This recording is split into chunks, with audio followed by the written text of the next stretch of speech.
But I did want to add in that non-duality is a concept that's like very prevalent in a lot of wisdom traditions. It's just to realize that this isn't something that's new. This isn't something that's just part of this therapeutic interventions. It's something that has existed since beginning of time, and something that's been observed and studied and prayed towards in humanity through many different wisdom traditions, that was met through meditation and other spiritual practices as well as medicine work. So we're kind of just continuing on a lineage that is our birthright as humans. And so I think that's really, really beautiful and really powerful. And I am happy to be a part of the conversation.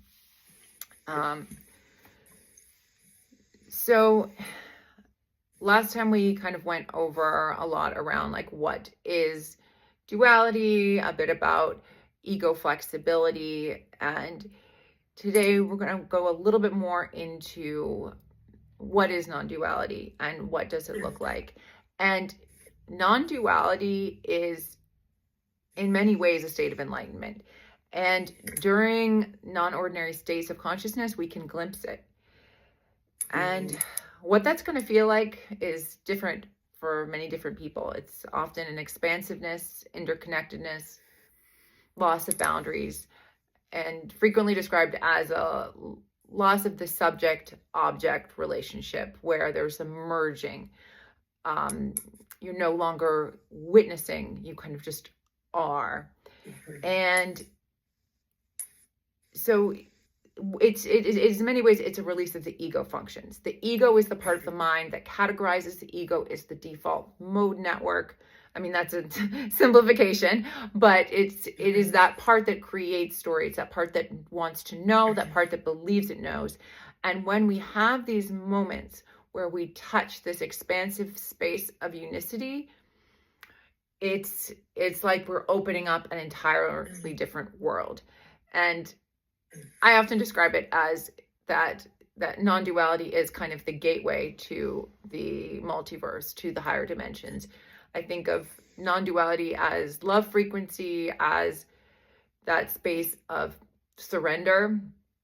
And I often kind of see that realm as a green light personally. Like, to me, it looks like green light, and it's a frequency of love. It's a frequency of just completeness in your being. And then we're not going to go into this too much today, but it can then go into this space of beyond, which is kind of the multiverse, where there's an entire universe of consciousness expansion that we can access. But the space of that unicity is kind of the gateway, and it is a space that you can just stay in. And it's a space that we want to help our clients to understand what has happened and how to bring it back. Often clients describe timelessness, like a loss of where you are. When you have a client that's really pinging in the room between like, oh, I'm on the couch, I'm in this place, they're starting to feel the pull into non-duality, and their ego is coming up and saying, hold on, here I am, because it's a shift. It's that surrender. There's a stillness and vastness, kind of not a center or an edge, just an everything. And often the sense that everything is made of awareness. And much of what allows us to access this place or not is the state of our nervous systems. And that's one of the reasons why ketamine is so beautiful for accessing non-dual states, is that it allows the nervous system to relax. The dissociative quality allows us to really surrender into that space. The body can really surrender, and getting the body to soften is a really important step into getting the mind to surrender. And although we know that you can have your body surrendered and your mind can still be pinging and thinking and trying to grasp, but the body surrendering that ketamine allows is something that makes it a medicine that can access the non-dual more than other medicines where there isn't that anesthetic aspect. In the non-dual space, there is no judgment. And this is something that can be so profound for clients because it allows you to be in experience without those preset narratives, without the default mode network, having those a grasp on a reality that it's set and fixed. When you're in experience without judgment, you are able to kind of rewrite what the experience is. And judgment is a product of duality. So if you are existing with judgment, if the mind is pinging and judging the experience, that is not a space of non-duality. It's often described as an overwhelming sense of love. And the difference between a non-dual state of love accessed through non-ordinary states and love accessed through duality and non-dual states is that the love is not directed necessarily towards any other person. Because if the love is directed towards another person, it is inherently dualistic. It's subject, object. But when you're in a space of expansive love that is not directed towards anybody, but is just an aspect of your being, that is the glimpse of non-duality. And it's experiencing a oneness rather than a compassion. Compassion is an important part of non-dual thinking, non-dual cognitive processes, and non-dual being. But the non-dual state that we're describing is not a state of compassion, because compassion is dualistic. Compassion is subject, object. So when we go into these non-dual states, we often come back with increased compassion. That is a goal. That's what it should be. If we're going to these spaces and we're not coming back with an increased compassion for ourselves and others, we're missing the point. But the compassion that is the non-dual is without subject or object. And of course, non-duality is not like the goal of every journey. Many people are never going to access it. It's not part of their journey in this life, and that's totally fine. And it's not better or worse to be in a non-dual state. I'm just focusing on the non-dual state because I think it's underrepresented in a lot of the psychological teachings around psychedelic and assisted psychotherapy. So it's experiencing perception without thought construction. So it's kind of like you look at what is non-duality based on what is non-duality not. So if you are in a place where you are feeling oneness, but your thoughts are coming in, they're filtering in, and they're creating schemas. They're wanting to know, they're wanting to figure out. You can be close to non-duality, you could be having glimpses of non-duality, but if the mind is there and it is creating narratives, it is experiencing the perception and thought construction, then that's not a state of non-duality, because thoughts are inherently dualistic. Thoughts are creating subject-object splits. And what you experience in those non-dual states is a sense of truth rather than insight. It's an embodied feeling of truth rather than a cognitive process of insight. So, I mean, these are just some ways to kind of understand the difference in the gradation. And like I said, it's not that one is better or worse, and it's all of a spectrum, but just when you can see the places that the non-dual experience can go into, you can kind of understand maybe where you or your client is in that scale, and just it can help to understand how to bring it back. So the non-dual states non-ordinary states of consciousness are going to soften the default mode network and are going to allow us to go into these non-dual states much more easily than without the medicine or whatever's bringing you there that's softening. You can soften the default mode network through meditation, through breath work, through ecstatic dance, through many of these practices that allow you to shift your consciousness. And that is an entry point to the non-dual. Part of this is ketamine creates that neuroplasticity, creates the cognitive flexibility that allows you in the process to believe that there's something beyond, that the neuroplasticity shifts in the moment what we believe consciousness can be. We can move from subject object into this other state of consciousness because of that softened neuroplastic state. And that then is amplified in our existence beyond the journey. And, we'll come in and out of the non-dual state. But the neuroplasticity is kind of the key that goes in the lock in the moment and then in the integration process as well. And moving beyond the habitual identity. One of the ways I like to describe this process is that non-ordinary states of consciousness allow us to move from where we feel like our ego is us. I like to describe it like the ego is me. I see myself as my thoughts are me. And then you can start to, the state begins to peel the ego to the side, and you have glimpses of yourself without your subject-object split, without the thought construction.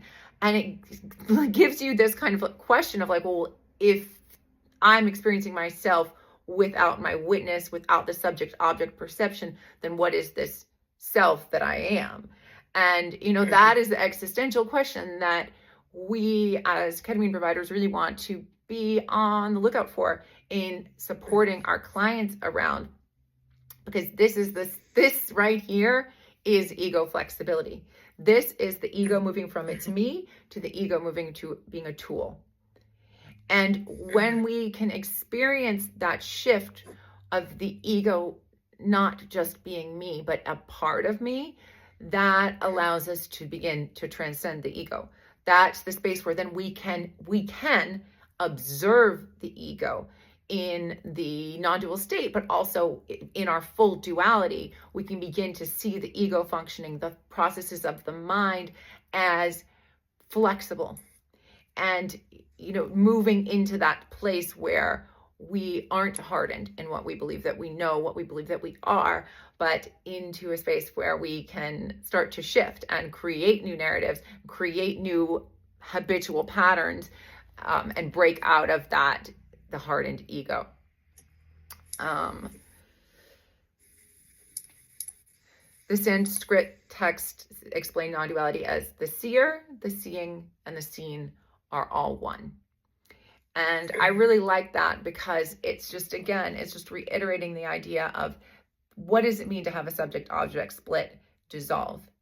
And it's a concept that's very hard to describe, and that's it's hard to describe and it's hard to experience, but it's worth trying because it's a really special part of human consciousness. And it is, like I was saying, there's non-dual thought, compassion on one side, and then full ego transcendence on the other. So all of these things can be tastes of non-duality. We can be in a space of really existing in a non-dual way if we're really having compassion for ourselves and compassion for others, especially when they're in equal parts. That is like a non-dual existence in the world. And, it's kind of what so many of the wisdom traditions say is the goal of everything. And then on the other side, though, is the experience of non-duality, where we are existing, transcending our ego, where we are no longer in a subject-object split. We are just in full presence. And like I said, that's often experienced in glimpses. I experience it like I can go into that place and I can feel like the slightest thread, and sometimes the thread will dissolve and I'll go into non-duality, and then I'll feel the thread start to constitute again. And it's like, how far out can my tether go? And it's almost like an in and out, where I'll go in and I will be able to just hold that trust that the thread is still there. But then the slightest reminder of duality, the reminder of the body, the slightest thought, a sound that's dissonant, pulls you back into that thread. And like I, for myself, understand like when people in ceremony wear like a chumbe, something that's tight on your body, the way that I've used that protectively in ceremonies is that when I go so far that my thread doesn't exist, it will sometimes, there'll be the pressure on my body as I'm breathing is the thread. And that can pull me back. Like the breath is the thread, that the breath is duality. The breath is, the breath is amazing because the breath brings us into non-duality as we use it to calm our nervous system. And we get to a space where the breath no longer becomes a conscious process, it dissolves. But then often when we've gone out into that space where the subject-object split is no longer, it can be the breath that reminds us that we are human. It reminds us we are existing in human form. We are here to be dualistic beings, to be in the subject-object experience, and can pull you back.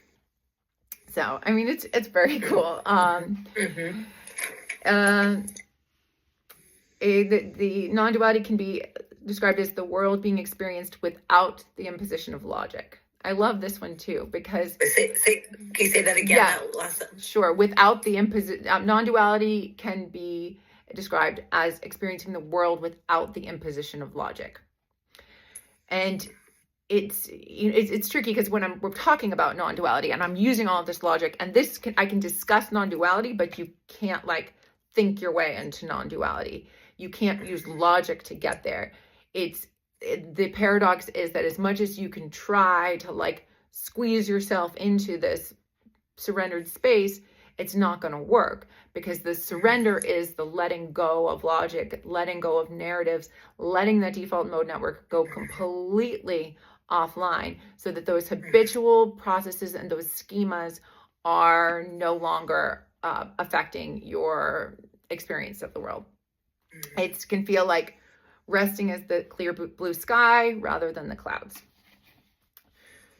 So what we're doing here is I'm trying to explain non-duality so that we can understand what it is and have words around it.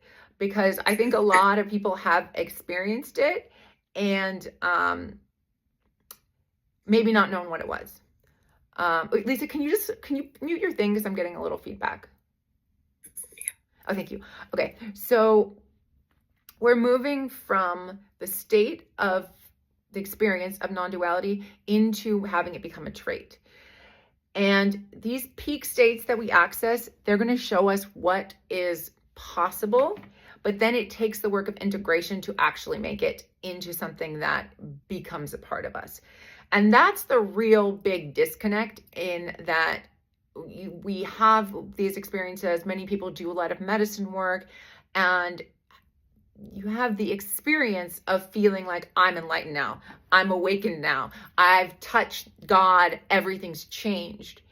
And in many ways it has, but taking it from the experience into a lived everyday experience takes a lot of work, and it takes integration and often support. And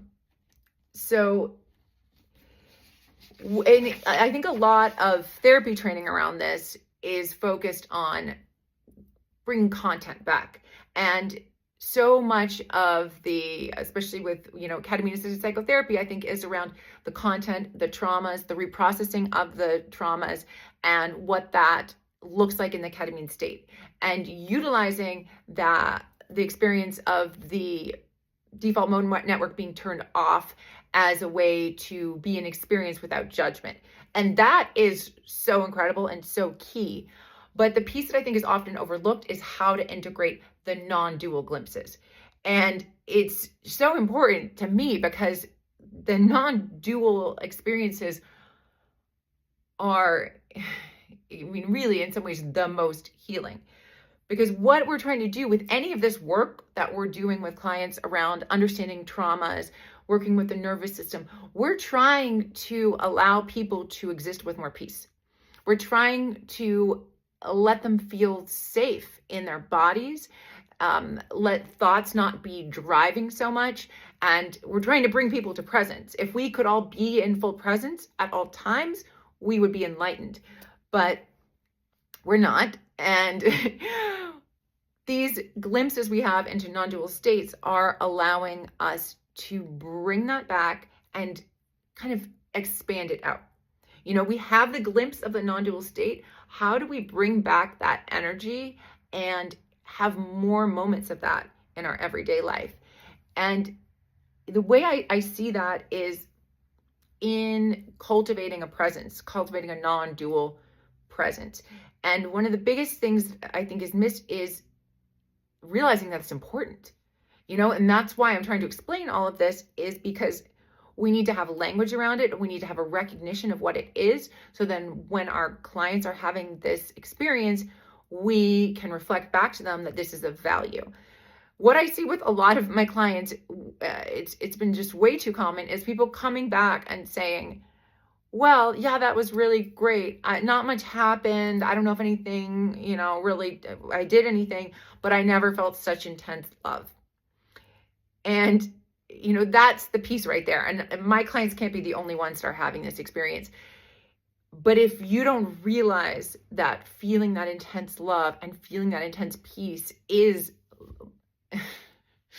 in many ways our birthright, is one of the most beautiful things about being human, is feeling the interconnectedness of all of the universe, then it can be glazed over and it can be seen as a journey that was missing something because it didn't have content. And there's so much focus on the content, on the psychodynamic processing, on the archetypal processing and experiencing in that way. And I think a lot of it is because it's more aligned with our psychological training. And it's easier for clients to digest because it is inherently very dualistic. It's coming into this space of self-other and focusing on moving through the intellect, using the mind and these newfound narratives to access a deeper safety. And but it needs to happen, and it is good. But when we can come from the non-dual space directly into, how do we hold this? How do we feel how good it feels to be present without our mind time traveling to think about the past or to worry about the future, and be in that state of presence more? That's kind of the magic. And I really like to describe it to people in that, like, you have that moment and then you come out of the journey and you still feel it and you're in that afterglow, and then life happens. And then how do you get yourself back to that? How do you continue to cultivate those moments in your life? And there's many ways. But I think in the most simple, it's bringing yourself into the present. And often that is through gratitude practices, through noticing the light and just being with the sun shining down, or noticing the dew on a blade of grass. In those moments where we're just in presence and we're just feeling the connectedness and overwhelmed by beauty in life, that is a way to bring that non-dual teaching, that embodied non-dual experience, into the everyday.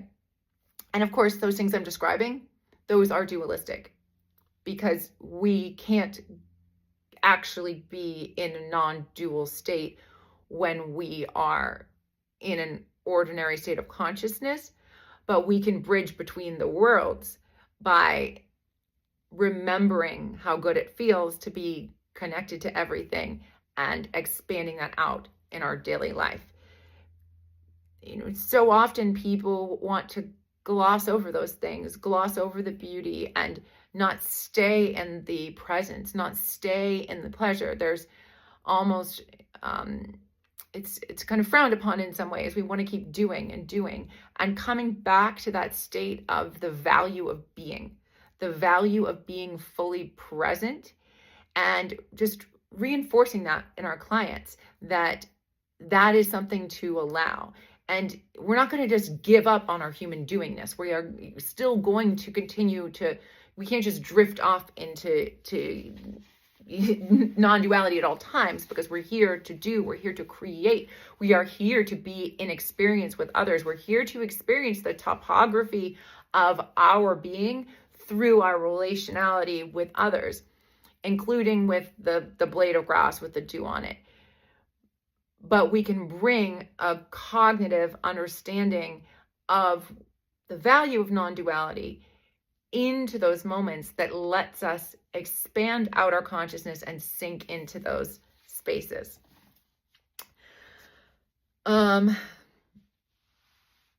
Yes.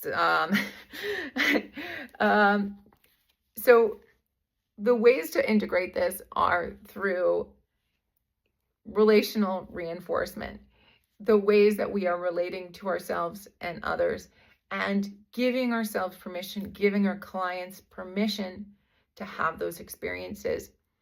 And I like to use the analogy of a tipping ship, that the non-dual experiences, these non-ordinary states of consciousness, show you what it feels like when your ship is driving straight. It shows you what it feels like when you are connected to the world and when you are feeling safe. And then as you go through life, things happen and it starts to tip. And when you can start to notice when it's tipping, when you can notice when rather than being present, your mind is thinking about the past or looping about anxieties of the future, that's you starting to tip. And when you can awaken to that process and notice that you're in it, you can right the ship. And so the more times the ship is going to tip and we're going to right it, we're creating new neural pathways. We're moving into we're programming our minds. Our minds are programmed to have a trigger and then to say, oh, wow, I remember when something like that happened. Oh, wow, what if this happens in the future? Our minds are programmed to be time traveling constantly. And that is a beautiful aspect of the human mind, is that it can move through time. It can organize and create logic and plan and want to know. And that is just one aspect of the capacity of our consciousness. And so remembering the value of being in the present gives us a break. And it's rewriting. That is the rewriting of those neural pathways, is shifting from letting the ship tip into, I believe I deserve to be present. I deserve to be in this moment in my life, because this is, all there is to be here. And I'm going to miss this moment if my attention is elsewhere. I like to say that our attention is our strongest currency. And how we're spending that currency is something that we more and more can choose as we become more and more awakened to our own sovereignty of our being. When our mind just starts time traveling and we're not even aware, we're spending our attentional currency on focuses that we haven't chosen, habitual focuses that are from the just from our past, from what we've had the data points to say these are important things to focus on. But so when we have these non-ordinary experiences of consciousness and we have these non-dual experiences, and it's reinforced through the integration that this is a mind path that's of value, we can reset our programming to be more present and to expand out that non-dual thinking. It's like I'm saying, it's not going to be all the time, but if I can have more and more times, for some people that might be 5 minutes today, it was 30 seconds in the morning and 4 minutes at night, I felt present. Great. And then maybe it becomes that it's half your time you're feeling present and half your time you're feeling, more dualistic. And, we don't know where this can go as we are in this shift of consciousness, this evolution of consciousness. How present can we as humans be? And what happens when we are fully present? For many of us who've played with this, who've expanded these states out, we notice that life feels different when we're present. We notice that there's more synchronicities. We notice that there's a magic that exists when our attentional currency is brought into a place that we are choosing for it to be. So the integration of non-dual experiences is the rewriting of the programming of the evolution of consciousness. And it's creating a conscious experience of choosing how we want to use our consciousness and where we want to really be focusing. Do we really want to be thinking about all the things that might happen wrong in the future? Or do we want to be with our kids and just feeling their feelings and present with them? You know?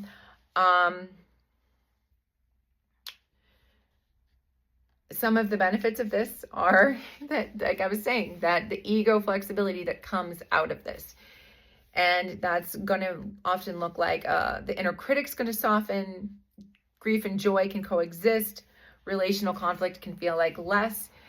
The more that the default mode network is being shut off, we're being present rather than in a habitual pattern in our daily lives, as well as in non-ordinary states, we are, like I said, rewriting that code of the way that our brain works. And we are in that process allowing our ego to not be as fixed on specific ways that we are identifying with, ways of our being, ways of thinking, ways of being relationally. We're opening up the code to be rewritten. And one little analogy I like for this is it's like when you bring down the embodied experience of the non-dual, it's just, you start to notice it more and more, and it's like can spiral out. It just expanding it as it's something that's an embodied feeling, and how can we bring that embodied feeling into the spiral of our daily existence to expand out into our consciousness and be in a state of presence more so than in a state of just existing in habitual dualistic default mode network thinking. And we are not trying to remove the ego. It's important to know the ego is duality. The ego is a big part of the human experience. It's a tool that can help us to do so much. It helps us to formulate, helps us to create logic, helps us to actually create things in the world.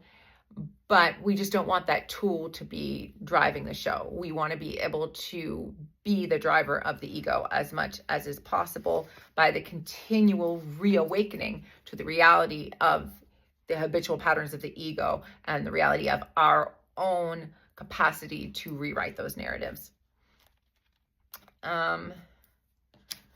I've gone through a lot of this. So yes, the ego flexibility, some things about that. The ego can begin to integrate new data rather than defend the old identity.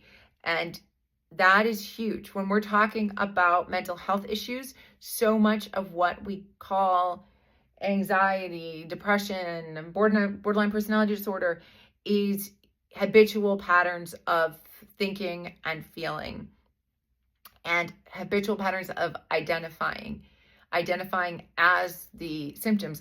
We often begin to see who we are as the way that we behave and as the way that we think and the way that we feel. All of these are the ego is me. And when we can start to see the ego as a tool, we can start to have flexibility in those traits, finding spaciousness to shift and evolve. We can take another person's perspective without losing ourselves. We can become more curious rather than reactive. We can have awareness without trying to control, and more humility, less dogma. So some of this, is kind of simple and practical, and also it's really an opportunity for us to rewrite the program of our minds and support our clients in rewriting the program of their minds, moving into a state of more compassion for ourselves and for others, and just a more evolved present way of existing. I think I've gone through a lot of this.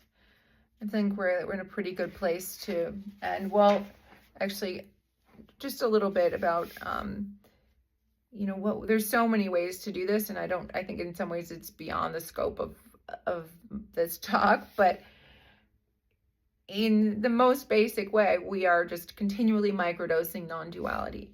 And how can we support our clients and ourselves in bringing that non-dual awareness down, like I said, and into the spiral?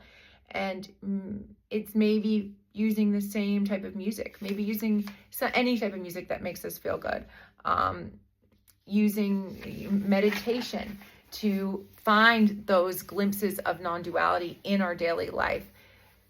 And it's a lot about just cultivating presence. And as psychedelic guides, a big way that we can support this for our clients is to remind them of the value of that cultivated presence, to remind them of the value of the embodied experience of oneness, the embodied experience of pure consciousness, where the mind is not focused on anything. It's not trying to do, it's just trying to be. And really just allowing that to expand, allowing that to be something that is worth striving for and cultivating, is a way that we can really help to shift the evolution of consciousness and our clients' mental health, well-being, ego flexibility, kind of all of it. So I think that's it for today, but thank you.